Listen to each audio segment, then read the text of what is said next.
Olá, meus amigos, sejam bem-vindos à nossa sala. Estamos em casa para um momento muito especial. Há muito tempo a gente queria fazer isso, né? Sim. Vamos começar gravações aqui na sala da nossa casa para bater um papo sobre diversos assuntos. E nesse primeiro podcast, nessa primeira gravação, eu trago a convidada mais especial da minha vida, minha esposa. Se apresenta aí. E aí, como a gente vai chamar isso? Não sei, pode ser na sala podcast. No sofá. Não. Dê nomes, sugestões, né? Minha esposa não gosta geralmente dos nomes que eu dou, mas ela também não dá outras sugestões melhores. Então comenta aí no YouTube, no nosso canal, coloca aí nos comentários que nome que você acha que é legal pra isso. E se você tiver outras sugestões, nos fale. Amém, gente. Faz tempo que a gente queria proporcionar esse momento, né? Fala um pouco disso aí. Os desafios de não termos conseguido até então, mas graças a Deus agora estamos aqui gravando. Sim, a gente tem muitos sonhos, muitos projetos, mas a gente vive uma vida realmente voltada para a obra de Jesus. E a gente tá de férias, então a gente falou, por que não a gente tentar fazer isso nesse momento e organizar a nossa vida pra gente poder pelo menos uma vez por semana tá aqui, bater um papo descontraído. Foi algo que eu falei pra ele. Eu não quero nada muito planejado. Esse é o propósito de estarmos na sala de casa. Porque eu não funciono com coisas tipo roteiros, superproduções. Então, eu falei pra gente comprar esse microfonezinho. Olha só, gente. Olha só que descolado. No óculos. Eu achei isso muito Gen você querer botar em alguma coisa assim. Vai ser um desafio falar com essa colher de cozinha aqui, mas eu acho que vai funcionar. Eu só não entendi por que o seu objeto é uma colher de cozinha, sendo que você não cozinha. Não. Cozinho muito, é profético. É profético. Se você viu o outro vídeo dele falando que faz feijão, eu tô esperando até hoje ele fazer esse feijão. Não, mas eu sou um bom dono de casa. A cozinha ali, boa parte das responsabilidades são minhas, exceto a de cozinhar, né? Tudo bem. Amém. Vamos lá, gente. Vamos entrar no assunto do dia. Vamos ao que mais nos interessa aqui. A gente pensou em começar esse bate-papo aqui falando sobre os desafios da vida missionária. Afinal de contas, estamos aí sei lá, 12, 13 anos, desde o momento da nossa conversão. Temos vivido com Cristo muitas alegrias, muitos aprendizados, e nessa caminhada também de amadurecimento em Cristo Jesus, acho que tem coisas que a gente pode voltar e refletir também para transmitir para as pessoas ensinamentos que nós temos tido nessa caminhada até aqui. E nós vamos abordar hoje 3 principais pontos. Eu tenho perguntas para fazer para essa mulher de Deus. A gente pode falar do seu marido em terceira pessoa, como se eu fosse um entrevistador seu aqui realmente, sem ser seu marido, pode ser? Ou talvez não sei se vai dar certo isso.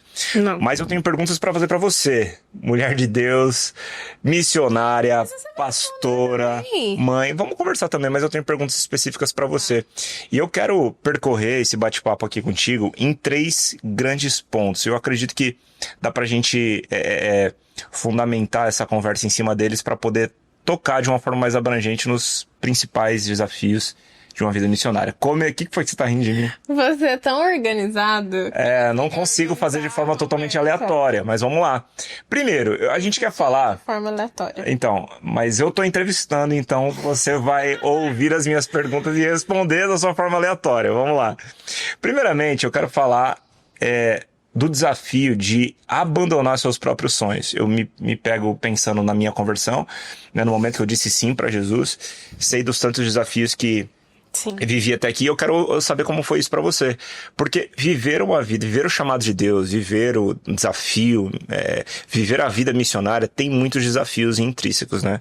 A gente passa por muitas lutas, por muitas renúncias, e quando Jesus te encontrou, você estava vivendo uma vida completamente diferente da vida que você vive hoje.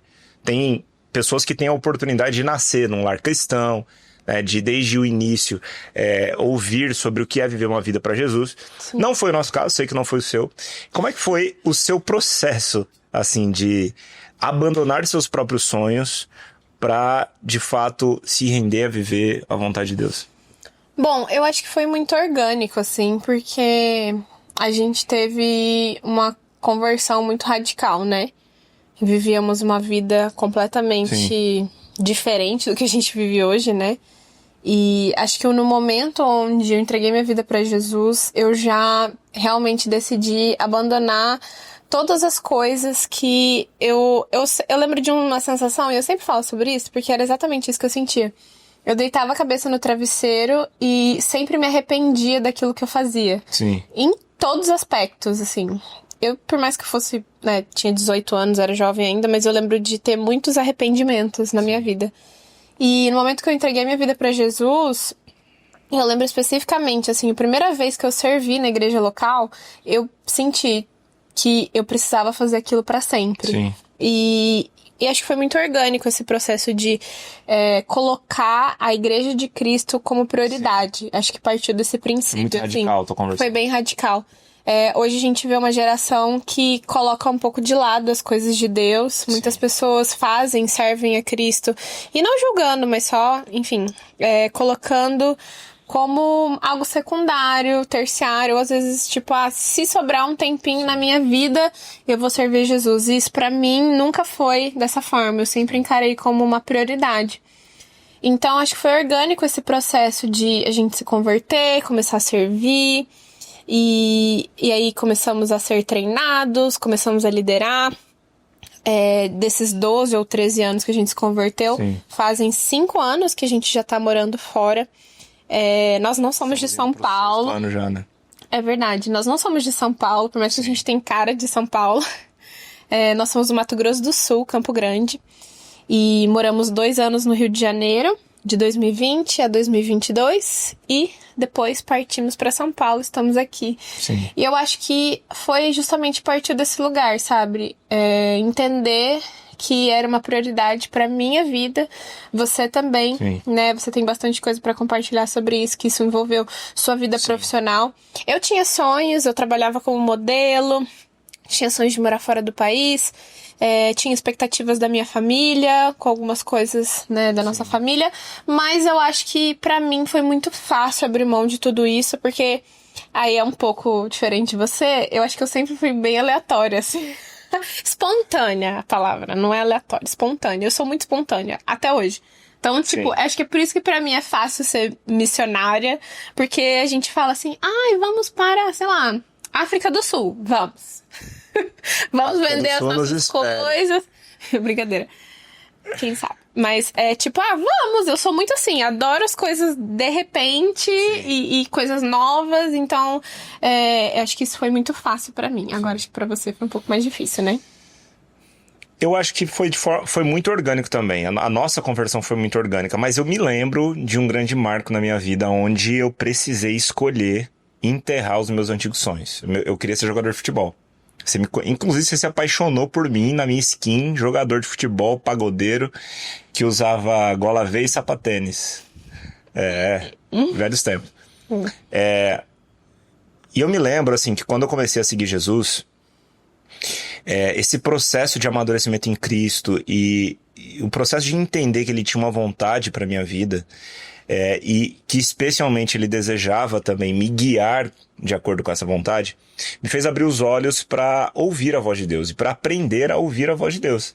Eu acho que esse foi um ponto muito determinante na minha conversão, quando eu entendi que o Espírito Santo podia falar comigo e me conduzir segundo a vontade de Deus para cada decisão da minha vida. E você vai se lembrar que quando eu já estava trabalhando no emprego formal, eu recebi uma proposta para voltar a jogar bola, né? Eu tinha pausado, digamos, esse sonho na minha vida quando voltei para Campo Grande. Graças a Deus, porque conheci essa mulher, né, nesse momento da minha vida. A gente começou a namorar e tal. Enfim, já mais pra frente, acho que a gente já estava noivo, inclusive, houve a oportunidade de voltar a jogar com um contrato profissional, inclusive, coisa que eu não tinha tido a oportunidade de ter antes.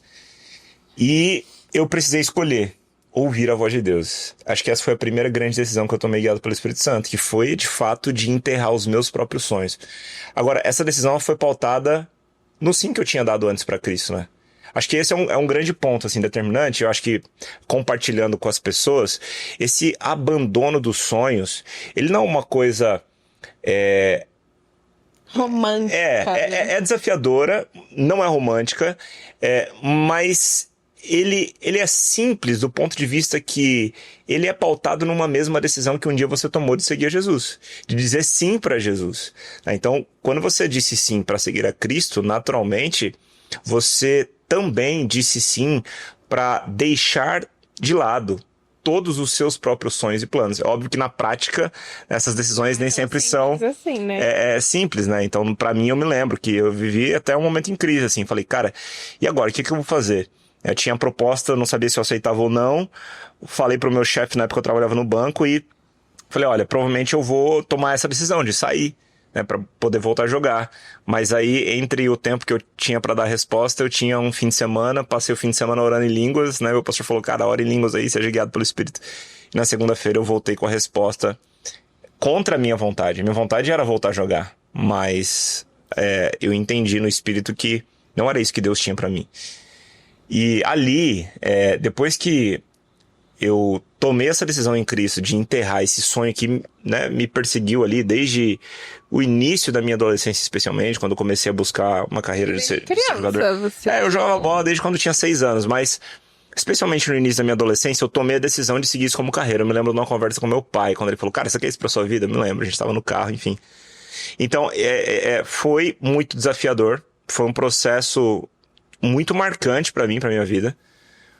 Mas eu acho que foi pautado numa mesma decisão. Na decisão que a gente um dia tomou de dizer sim para Jesus. A gente faz uma oração muito perigosa, muitas vezes, sem saber o teor dessa oração, ou sem deixar que ela seja real na sua vida, que é, Senhor, faça a sua vontade na minha vida. Que seja feita a sua vontade. Essa é uma oração muito perigosa. Se você for corajoso, faça essa oração. Levante suas mãos e diga, Senhor, eis-me aqui a minha vida, que seja feita a sua vontade. Só que você precisa estar disposto a deixar a sua própria vontade. Literal, né? A deixar a sua própria vontade para viver a vontade de Deus. E na prática isso é desafiador. E as pessoas falam isso e realmente elas não entendem o teor disso, né? Tipo, pensa assim, fala, eis-me aqui, faça de mim, nossa, eu quero seguir, tipo, pega, levanta o sapato, ai, Senhor, me envia, mas assim... Na hora do vamos você ver... Você tá disposto a ser enviado. Você realmente está disposto a abrir mão, né, talvez da sua vida profissional que você almejou, ou das expectativas até dos seus pais, da sua família, sonhos, carreira, porque acho que viver para Cristo também... Isso é uma coisa até interessante de falar, né?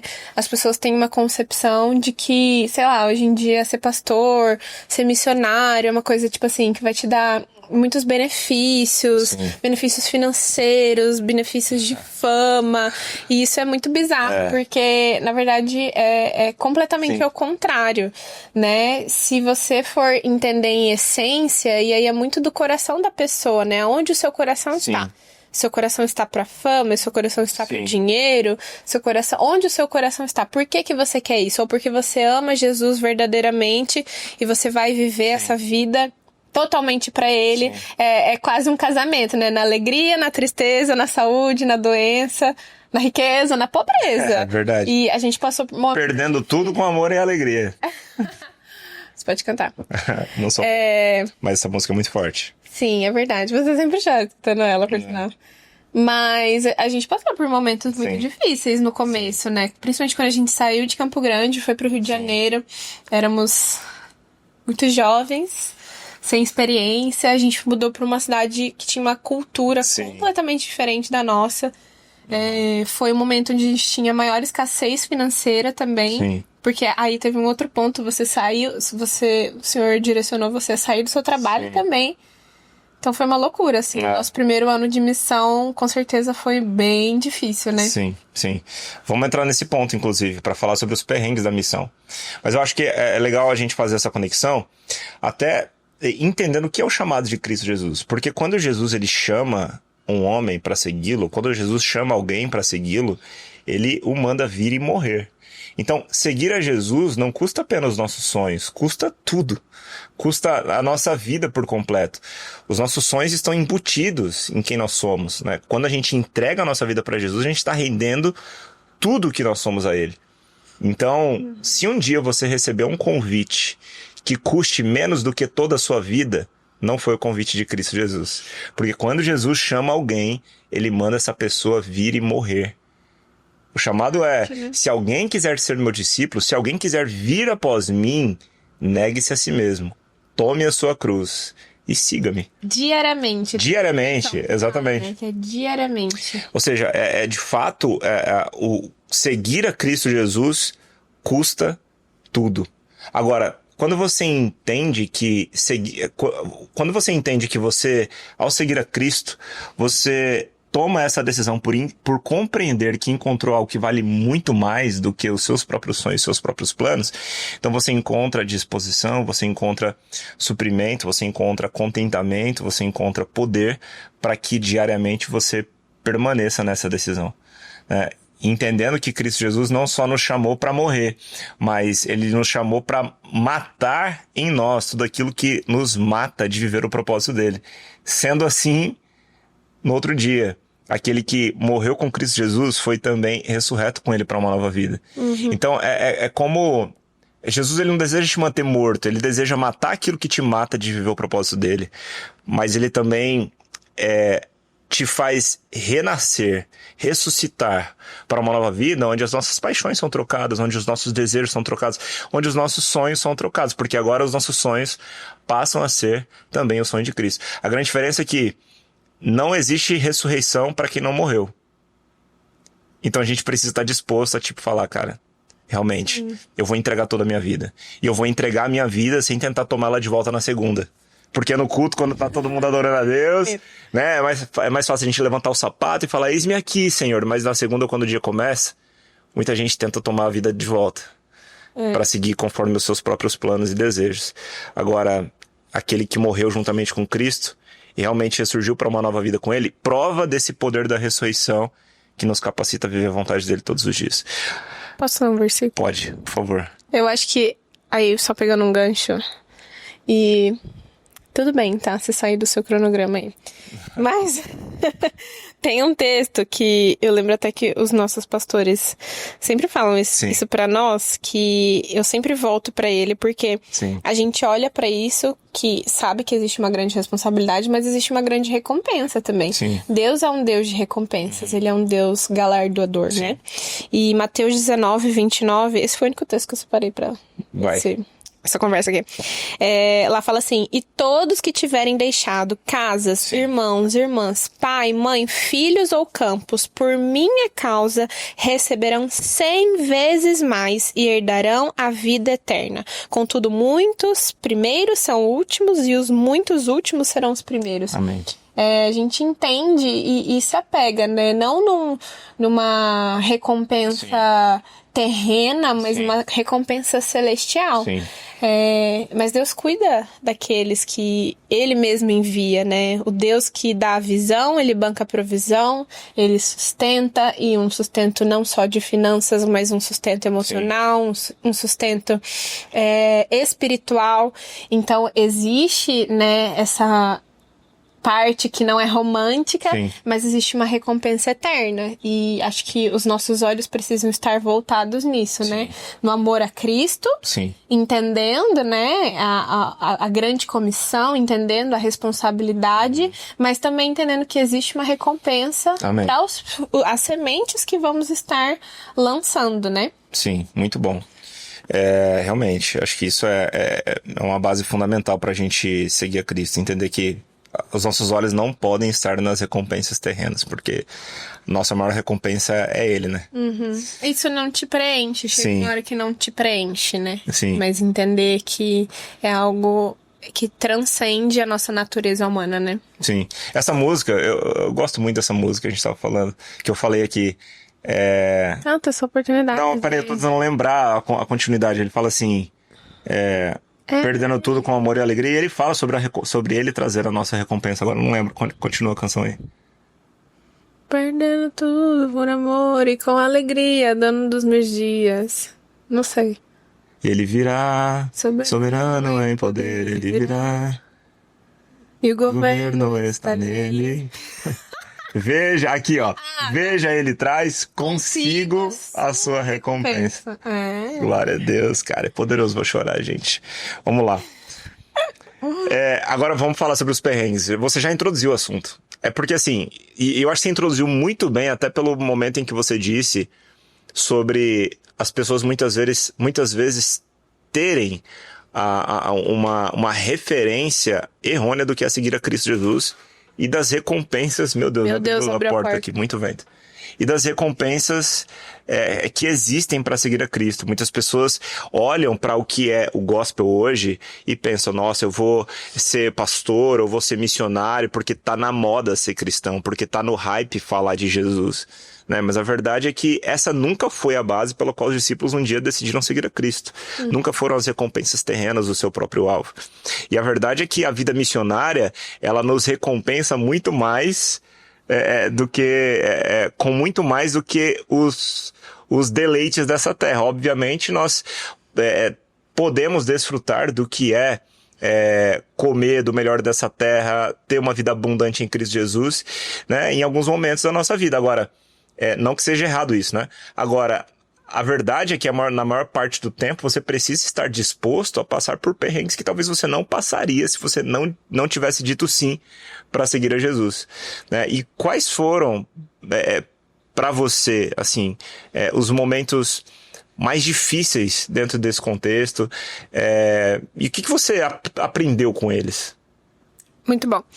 Tem duas partes, né? A parte da família, que com certeza é a mais difícil, mas teve o apego com as coisas também, né? Sim. Porque a gente fazia o quê? Uns 3 anos que a gente tinha casado já? Quando a gente mudou? 4 anos. Tem uma coisa específica que eu lembro que foi muito difícil pra mim. A gente ficou 3 anos casados e 3 anos sem armário. É verdade. E aí, as nossas coisas eram, tipo, num espaço de closet que a gente deixava em malas, arara e tal. E eu lembro quando a gente conseguiu juntar dinheiro. Sim.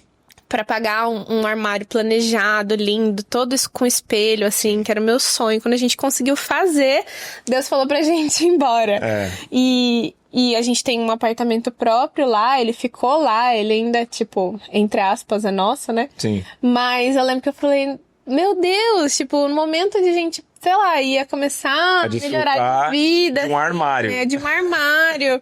Porque a gente, né, como tinha nossa casa própria, a gente foi comprando as coisas bem aos poucos, né? Então eu lembro desse momento específico do armário, a gente deixou todas as nossas coisas, porque a gente se mudou para um apartamento mobiliado lá no Rio de Janeiro. Então a gente deixou todos os nossos móveis, então teve aquele momento, tipo assim, de romper com as coisas, tipo, sabe as coisas que, acho que as mulheres entendem um pouco mais isso, quando você casa, você sonha em ter, sei lá, um aparelho de jantar, você sonha em ter um cobertor X. Sim. E é supérfluo, mas assim, tipo, a gente teve esse... É um desejo legítimo. Sim, e a gente teve que largar tudo, assim, a gente enfiou o que coube dentro de um Peugeotzinho. E a gente foi pro Rio. Posso contar essa parte? Pode. Essa é realmente, assim, acho que esse foi o momento mais marcante nesse quesito na nossa vida. Embora a gente lide com questões todos os dias. Mas eu trabalhava numa grande instituição financeira. A gente tinha um padrão de vida confortável naquela época, embora a gente estava começando a construir o nosso casamento, né? Como ela disse, no 3º ano de casado que a gente conseguiu comprar um armário, mas a gente tinha uma vida confortável perto do estilo de vida que a gente foi viver depois do chamado de Cristo para deixar a nossa terra, a nossa parentela. Eu pedi demissão do banco e fomos para o Rio de Janeiro, sem nenhum tipo de acordo. Eu não tinha um trabalho, né, nem nada específico, a gente só atendeu a voz de Deus. Deus realmente falou comigo, olha, chegou o momento de você viver somente para mim. Ele realmente exigiu de nós, né? Ele nos deu essa direção de deixar a nossa única fonte de renda, que até então era o meu trabalho. E não que se alguém, né, for continuar no trabalho seja legítimo, não é isso. Mas foi o pedido de Jesus para nós naquele contexto. No nosso caso. A gente vivia já no ministério há um tempo e Jesus falou, olha, chegou o tempo de você viver integralmente para um ministério, né? Mas exatamente no momento após isso, ele nos deu a direção de mudarmos para o Rio de Janeiro. Então, a gente chega no Rio de Janeiro nesse contexto, sem emprego, sem saber de onde viria o nosso sustento e, ao mesmo tempo, tendo contas para pagar de uma família, né? Normal. E eu me lembro que a gente passou por algumas situações de ter que fazer duras economias, assim, para nós, que naquele contexto era uma grande renúncia, né? A gente tinha renunciado à nossa cidade, a gente tinha renunciado à família, a gente tinha renunciado o meu emprego, a nossa única fonte de renda. E eu me lembro que a gente comia... A gente dividia a marmita. Conseguiu alugar o nosso apartamento em Campo Grande. A gente alugou nosso apartamento em Campo Grande para pagar o aluguel. Alugamos o apartamento em Campo Grande para pagar o aluguel no Rio. Isso. E com o que sobrava ali a gente vivia. E de algumas ofertas que chegavam inesperadamente, né? Sim. Mas eu lembro que a gente dividia a marmita. Eu ia lá, pegava uma quentinha no Rio, né? Que chama. Se chama quentinha. A gente dividia uma marmita Eu lembro que custava R$16. Não sei quanto custa hoje em dia, mas Talvez eu tenho na minha cabeça R$16. Sim. E era numa pensão que você pegava. A gente dividia pra economizar. Ainda bem que você não ia pegar, porque você não via como era a cozinha e tal, era eu que ia buscar. Mas amém, a gente não morreu. E... A gente comia muito miojo. Era a época do miojo, a época do doce. Engraçado que a gente era bem mais magro. A gente comia muita porcaria, tava no assim. começo ainda, né? O metabolismo ainda funcionava. Éramos mais jovens e tal. Hoje em dia... Eu me lembro que eu não cortava cabelo na barbearia. Eu fazia a barba em casa. Na época, inclusive, eu raspava o cabelo. Se tiver alguma foto lá daquela época, você voltar, você vai ver. Eu raspava o cabelo em casa pra não ter que gastar com barbearia. Aí eu cortava também minha barba. Sabe uma coisa? As pessoas iam lá em casa e cortavam seu cabelo. Eu lembro do pastor Rodrigo cortando seu cabelo. Eu lembro do Rod cortando seu cabelo. Às vezes eu pedi pra algum amigo cortar pra ficar melhor, né? Uhum. Eu lembro também que na época no Rio tem pedágio, né? No meio da cidade. E aí, faz sentido, né? Pra economizar com pedágio, a gente fazia um caminho mais longo, mais perigoso, pra não ter que pagar o pedágio, porque era uma economia que a gente tinha que fazer. Mas teve uma época, por causa da pandemia, eles liberaram o pedágio. Mas uma glória a Deus. Né? Enfim. Mas aí depois aconteceu um milagre financeiro na nossa vida. Sim. Enfim, a gente começou a receber finanças da minha família, Sim. né? Enfim. Por conta de coisas que aconteceram, Sim. né? Aí eu acho que posso entrar nesse aspecto da família. Sim. Que foi um ano... Mas eu queria fechar esse ponto antes. Tá bom. Deixa eu fazer a pergunta pra você depois. Esse ponto do aspecto das dificuldades e dos perrengues financeiros, ele aconteceu especialmente nesse momento desafiador da nossa vida, mas no final das contas, no final do dia, esses sofrimentos eram uma alegria pra nós. Porque a gente olha pra trás e a gente fala, poxa, a gente passou por isso, isso e isso, mas, cara, a gente passou de forma leve, a gente passou de forma alegre. Eu acho que isso está muito claro na palavra quando Pedro, por exemplo, fala: alegrem-se por serem participantes dos sofrimentos de Cristo Jesus. E convenhamos, o sofrimento que a gente tem hoje, 2025 anos depois de Cristo, no nosso mundo ocidental, nem se comparam aos sofrimentos dos discípulos da primeira igreja, por exemplo. Total. Né? Paulo, por exemplo, ele fala: eu fui açoitado, eu fui apedrejado, eu sofri naufrágio, né? Mas ao mesmo tempo ele fala... Por cobra. Mas ao mesmo tempo ele era capaz de falar: a minha vida não vale coisa alguma para mim mesmo, a não ser que eu a use para cumprir o ministério que Cristo Jesus me entregou.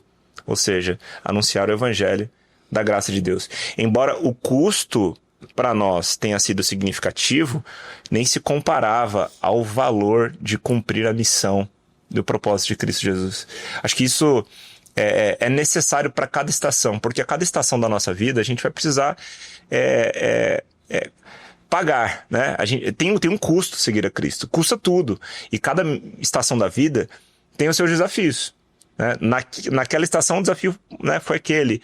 Nessa estação, os desafios são outros, mas enquanto o senso de propósito ele for maior do que o sentimento do custo que você está tendo para poder viver a missão, você então vai conseguir permanecer, você vai conseguir progredir, sabendo que na verdade vale a pena, porque nós estamos vivendo por algo muito maior, estamos vivendo além daquilo que os nossos olhos podem ver. É verdade, e tem uma coisa que é engraçada, né? Que é tipo um videogame, você vai passando de fase, Sim. Aí o chefão vai ficando mais difícil. Sim. Tipo, você nunca se acostuma, né? Porque é o que você falou, né? Os desafios se tornam outros. Sim. Mas a gente precisa entender que a gente tá evoluindo, a gente Sim. tá avançando, a gente tá crescendo, a gente tá realmente vendo os frutos Sim. de Cristo através de uma vida de renúncia, né? Agora uma pergunta pra você. Em algum momento você pensou que fez a escolha errada? Em algum momento você pensou que poderia estar vivendo, sei lá, uma outra vida? Ou como você... Se em algum momento o pensamento de que talvez seria melhor você não ter feito as escolhas que você fez, como é que você lida com isso? Eu não acho que eu pensei que eu tinha feito a coisa errada, mas eu já me peguei pensando várias vezes como seria a minha vida se eu não vivesse essa vida. Sim. E aí a gente dá risadas pensando nisso, assim. Por exemplo, eu adoro velas e aromatizadores, essas coisas assim. E eu falo, eu acho que eu teria uma loja disso. E não que eu pudesse ter agora, mas assim, entende? Eu fico pensando, tipo, o que eu estaria fazendo hoje se eu não vivesse, sei lá, longe da minha família, Sim. longe dos meus amigos, vivendo numa cidade diferente. Acho que eu me pego pensando dessa forma. Já tiveram momentos que eu quis desistir, com certeza. Sim. Acho que é normal, faz parte. Sim. E acho que ali é onde a nossa perseverança, a nossa disciplina, a nossa constância, ela é provada, né? Sim. No momento de dificuldade. Já tiveram momentos e que eu falei, meu Deus, acho que eu não vou suportar, Sim. não vou aguentar. Mas aí a graça, né? A graça sobre graça do Senhor vem sobre as nossas vidas. Sim. E faz com que a gente continue. Eu gosto de pensar, e eu lembro muito desse texto, né? Tiago fala, resistam ao diabo e ele fugirá de vós. Sim. E eu aplico isso pra minha vida, não só ao diabo, mas até às minhas próprias carnalidades. Eu vou resistir a isso e em algum momento isso vai passar.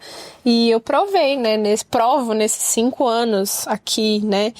Longe de casa, que eu preciso, nos momentos difíceis, às vezes eu não preciso me mover, eu preciso só resistir. Sim. Resistir vai dizer muito mais sobre, né, um fortalecimento, uma perseverança, do que às vezes eu tentar me mover. Sim. É como, imagina uma tempestade, assim, a gente já passou por um furacão.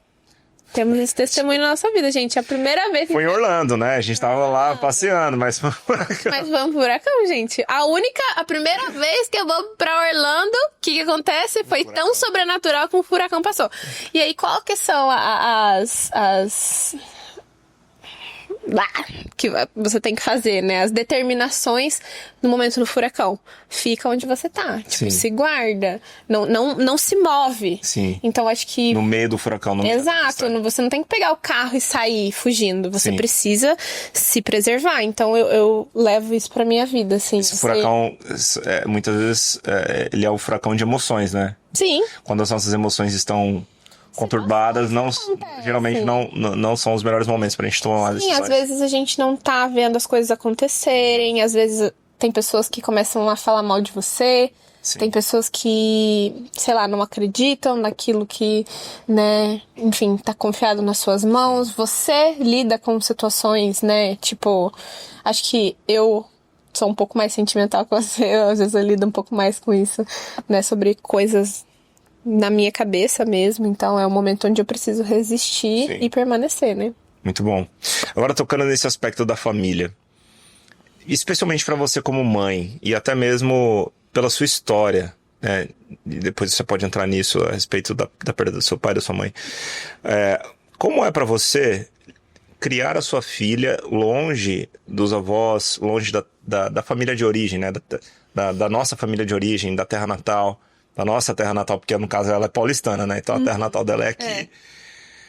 Mas como é que você lida com o sentimento de tipo, poxa, eu tô pagando o preço de estar longe da minha família, mas a minha filha também está pagando esse preço de crescer longe dos avós, de não ter um amparo familiar por perto, enquanto a gente vive uma vida numa cidade grande, que tem inúmeros desafios, enfim. Como é que você lida com esse sentimento?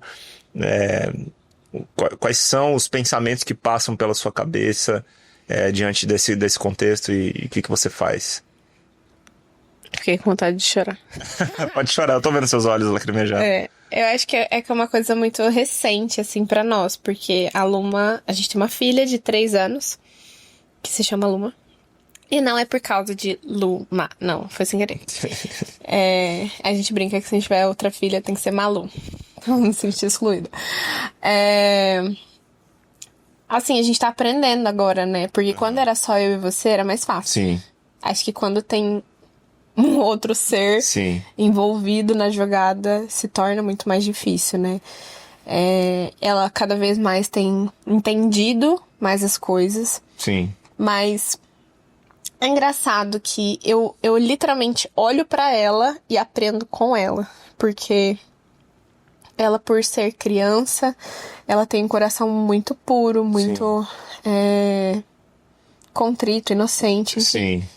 E a Luma, tudo que a gente fala pra ela, ela consegue compreender as coisas muito bem. Uhum. E eu vejo a gente explicando pra ela, né, o propósito. Por que a gente mora longe dos avós? Por que a gente mora longe, né, dos tios, da tia, enfim. Existe um propósito nisso. Mas tem momentos que não são fáceis, Sim. né? A gente precisa realmente voltar os nossos olhos pra Cristo, pro propósito. Falar isso pra ela, ensinar ela. Eu acho que esse é também um grandiosidade, né, de você ter filhos, são os seus primeiros discípulos. Então isso faz parte do discipulado. Explicar pra ela, filha, por que a gente mora longe? Porque a gente tem uma missão, porque Jesus chamou a gente pra estar aqui nessa terra. Você nasceu aqui. Sim. Mas nem sempre é fácil. Sim. Ela tem crescido, tem sentido falta. A gente, graças a Deus, tem mecanismos como a internet pra poder ligar sempre, se conectar, tá próximo. Né, que bom, porque na época dos discípulos, dos apóstolos, não tinha essas coisas, cartas, deixar pai e mãe era literalmente assim, talvez sempre. Nunca mais vê-los. Né? Era pra sempre. Nós temos oportunidade de vê-los, talvez 2 vezes por ano. Às vezes um pouco mais. 3 no máximo. Eles acabam vindo pra cá, né? A gente ir pra lá é muito mais difícil. Mas, assim, é o que eu tô aprendendo agora, né? Acho que é uma coisa muito nova, assim. Mas eu aprendo olhando pra ela, porque ao mesmo tempo que ela sente, ela chora, ela pergunta muito, ao mesmo tempo quando eu falo pra ela, ela entende e fala, tipo, tudo bem. O que você fala pra ela? Falo, eu já falei. Ah, tá. Filha, a gente tem um propósito em estar longe. Ela perguntou, né? Tipo, por que a gente tem que ir embora? Ela fez essa pergunta da última vez. Então, esse é um ponto. Tá ficando cada vez mais difícil lidar com isso. É engraçado porque estamos há quase 6 anos fora. E nos primeiros anos, como você mesmo disse, éramos só nós dois. Então era mais fácil lidar com isso. Mas mesmo depois que a Luma nasceu, obviamente o sentimento ficou mais latente, de tipo, estamos com a família, agora não estamos mais, então na hora de separar começou a ser mais desafiador, mas cada vez está sendo mais desafiador, não é? Porque agora eu percebo que ela entende mais o que está acontecendo, ela entende mais o valor da avó, do vô, dos tios, família, dos primos, tem o laço do sangue ali, né, que torna essa relação mais calorosa, né, pra ela. Então, eu acho que tem sido cada vez mais difícil. E agora a gente foi visitar a família em Campo Grande há, sei lá, uma semana. Quando a gente voltou, eu pude ver a carinha dela sentindo o que estava acontecendo ali. Na hora que você estava abraçando minha mãe, se despedindo da minha mãe e tal. E eu olhei, tem até uma foto que eu postei no Instagram, inclusive, ela com o rostinho, tipo... chateada, assim, com o que estava acontecendo, né? Ver você chorar, minha mãe chorar. Enfim. Mas de forma específica pra você, porque você... seu pai faleceu quando você tinha 12 ou 13? 13 anos. A sua mãe faleceu depois, quando a gente já era casado. Mas especialmente pela sua criação ter sido muito pela sua avó, como é que você olha para esse fator da Luma estar sendo criada longe da avó? Como é que você lida com esse sentimento e o que você tem a ensinar, a encorajar para as pessoas que estão hoje distante dos seus entes queridos, né? E a gente tem que lidar com coisas, né? Por exemplo, os nossos avós, né, a sua avó e os meus avós faleceram enquanto a gente estava aqui. Então a gente perde aniversário, a gente perde comemorações importantes, a gente não tá perto né? no dia a dia, que eu acho que é uma coisa tão aconchegante, né? Nossa família, graças a Deus, a gente tem uma boa relação, então... Como é que você lida com tudo isso? O que você tem a ensinar? Especialmente sobre a questão de, tipo, cara, minha filha tá crescendo longe dos avós, que pra você foram muito importantes, eles foram muito importantes. E o que você tem a encorajar para as pessoas? Como você pode encorajar as pessoas que hoje estão distantes das suas famílias? Eu acho que isso volta no primeiro tópico que a gente conversou, né? Entender realmente o peso do propósito. A gente tem uma frase que a gente sempre fala, né? Que o preço não é maior do que o propósito. Então a gente precisa realmente voltar os nossos olhos o tempo todo para Cristo, aquilo que Ele designou para nós, né? Guardar o nosso coração. E eu acho que a gente acaba aproveitando mais esses momentos que estamos juntos com a família, sabe? Quem tem família próxima, quem tem pais vivos, você que tem pais vivos, eu não tenho mais, infelizmente, a gente valoriza mais, a gente tem mais apreço, sabe? Sim. Tem mais... uma expectativa de estarmos juntos. Sim. Então, os momentos que estamos juntos, estamos verdadeiramente, Aprender a desfrutar mais. Profundamente juntos, né? A gente tá olhando nos olhos, a gente tá não mexendo no celular, a gente tá tirando muitas fotos, a gente faz isso, né? Tira muitas fotos. Assim, um ensinamento que eu tenho, eu também preciso aprender. Mas eu justamente medito nisso, renovo a minha mente nisso, né? Que eu preciso... E eu falo pro Senhor, eu falo, Deus, me lembra que é exatamente isso que eu preciso fazer. Porque senão não faz sentido, senão é loucura. E Ele gentilmente, amorosamente faz isso, né? Me lembra do propósito, me lembra do porquê, me lembra... das vidas transformadas, das pessoas alcançadas, Amém. Da nossa família espiritual que a gente constrói aqui. Eu fiz uma pergunta pra Luma, eu nem contei isso pra você, vou contar agora.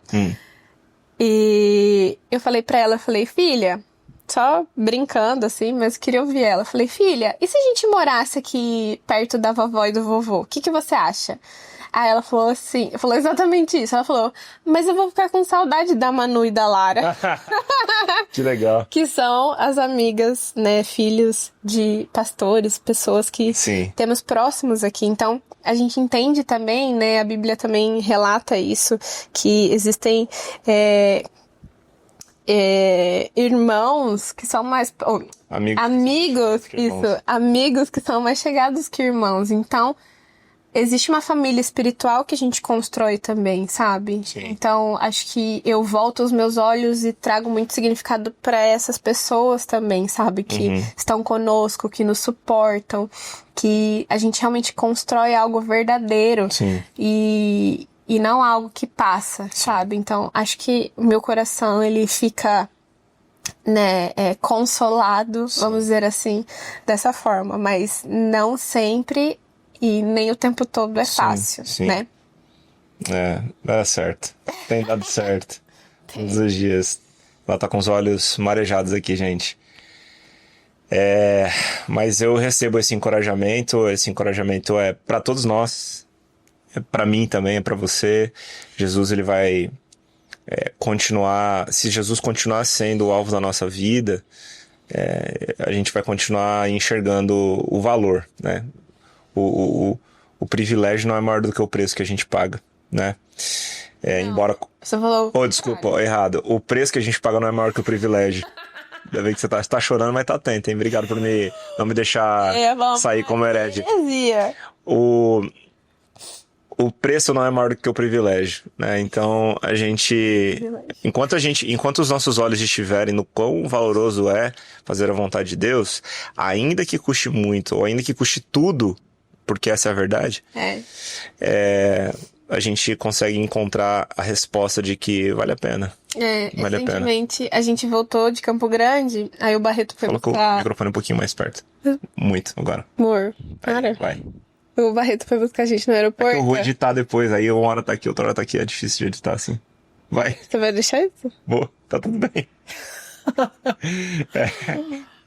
Você tem que chamar outra pessoa. Vai.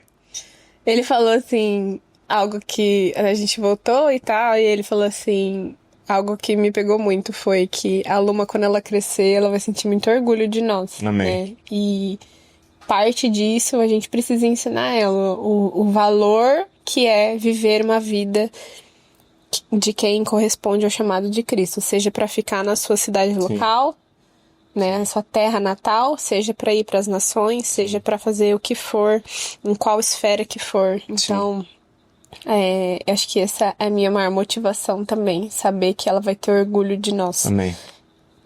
Amém. Glória a Deus. Eu me lembro de uma passagem onde, lá em Mateus, Jesus fala: quem ama pai e mãe mais do que a mim, não é digno de ser meu discípulo. Quem ama filho ou filha mais do que a mim, não é digno de ser meu discípulo.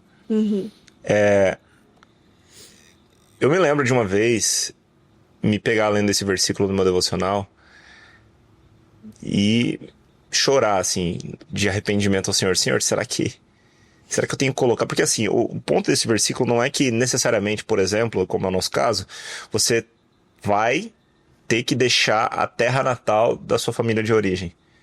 Mas é sobre a prioridade na sua tomada de decisões, né? É sobre o seu amor a Cristo ser tão legítimo ao ponto do seu desejo de fazer a vontade dele ser a prioridade nas suas decisões. E quando eu olho para os desafios que, obviamente, nós amamos a nossa família, e glória a Deus que Deus nos deu a oportunidade de ter laços familiares, de colocar essas pessoas nas nossas vidas, né? Enfim, de ter nos permitido vir ao mundo uma família abençoada. Sim. Mas quando o nosso amor por Cristo, que é pautado no amor dele por nós, ele de fato é algo cultivado, fica mais fácil. Embora não seja nada fácil, fica mais leve, né? Acho que essa é a melhor definição. Sim. Então, E acho que isso tem um pouco a ver com idolatria, né? Acho que esse é até um assunto muito bom pra gente falar um outro dia sobre... Enfim. Muito bom. Mas o ponto é esse. E só fechando esse tópico, passar pra você pra ver se você tem alguma coisa a acrescentar e a gente fecha. Quando eu me pego pensando nos meus pais. Puxa, eu falei pra você até esses dias, como seria bom morar perto dos meus pais, que estão vivos, e eu amo desfrutar da presença deles. Como seria maravilhoso. Mas a pergunta de Jesus pra mim é: você ama seu pai e sua mãe mais do que a mim? Porque se sim, você não é digno de ser meu discípulo. E eu me pego pensando, como seria bom pra minha filha viver perto dos avós? E a pergunta de Jesus é: você ama mais a sua filha do que a mim? Se sim, você não é digno de ser meu discípulo. É forte, né? Forte. É muito forte. Mas eu acredito que enquanto a nossa consciência for renovada a respeito do porquê a gente faz o que a gente faz, a gente vai encontrar provisão pra gente permanecer, pra gente perseverar, pra gente ser consistente no chamado. Porque, de fato, enquanto o porquê estiver muito claro na nossa mente a respeito do motivo pelo qual a gente faz o que faz, a gente vai encontrar, então, força pra continuar, a esperança de que o Senhor vai continuar nos sustentando com a sua graça e que a gente vai fazer a vontade dele. Muito bom. Amém. Glória a Deus. Você tem algo pra dizer pra alguém, pra um missionário que tá longe da família, ou pra alguém que tá pensando em ir pra uma outra terra, pra uma terra distante?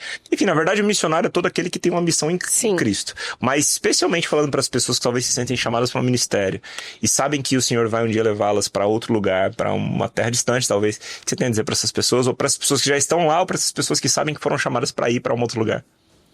Que profundo. Pode ser uma frase, uma palavra. Brincadeira, vai. Ai, gente, fala você. Fiquei me senti pressionada. O podcast todo já, a gente já falou muitas coisas. Vamos se abraçar e chorar então. Beijo, gente. Até o próximo episódio, até o próximo bate-papo. Vai dar certo.